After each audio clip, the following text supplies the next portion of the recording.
ফুটবলে শেষ বাঁশি বাজার আগ পর্যন্ত কিছুই নিশ্চিত নয়।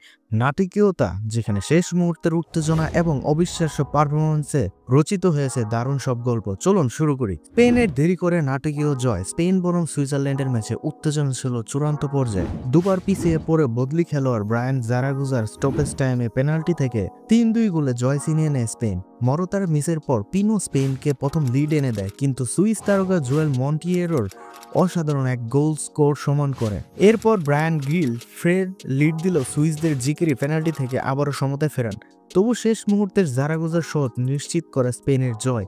অপরাজিতের থেকে গ্রুপ A4 এর শীর্ষে রয়েছে স্পেন, যেখানে সুইজারল্যান্ড নেমে গেছে লিগ বিতে। এদিকে ক্রোয়েশিয়ার কোয়ার্টার ফাইনালের পথ চলা। ক্রোয়েশিয়া এবং পর্তুগালের ম্যাচে শেষ হয় 1-1 ড্রয়ে। তবে এই ড্রয়ে ক্রোয়েশিয়াকে নিয়ে গেছে ন্যাশন লিগের কোয়ার্টার ফাইনালে। রোনালদো, ব্রুনো ফার্নান্ডেজ এবং সিলভাকে ছাড়াই মাঠে নেমে পর্তুগালের প্রথমার্ধে জোয়া ফেলিক্সের দারুণ গোলে এগিয়ে যায়, কিন্তু ক্রোয়েশিয়ার জোস্কো গার্ডিওল সমতায় ফেরান। 2 গোলের গোলরক্ষক লিভাকোভিচ ও হোসে সা অসাধারণ সেভ করে ম্যাচকে ড্রয়ে শেষ করে। তবে পয়েন্টের হিসেবে ক্রোয়েশিয়া এগিয়ে যায়। শেষে স্কটল্যান্ডের নাটকীয় বাঁচামরার লড়াই। পোল্যান্ডের বিপক্ষে অ্যান্ডি রবার্টসনের 93তম মিনিটের হেডার স্কটল্যান্ডকে 2-1 গোলে জয় এনে দেয়। এই জয় তাদের রেলিগেশন প্লে অফে খেলার সুযোগ নিশ্চিত করে। জন ম্যাকগিন শুরুতেই স্কটল্যান্ডকে এগিয়ে নেন।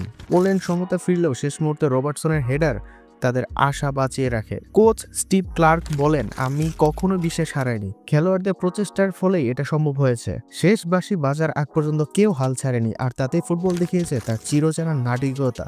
এমন আরো উত্তেজনাপূর্ণ কন্টেন্ট পেতে আমাদের সঙ্গেই থাকুন। ধন্যবাদ।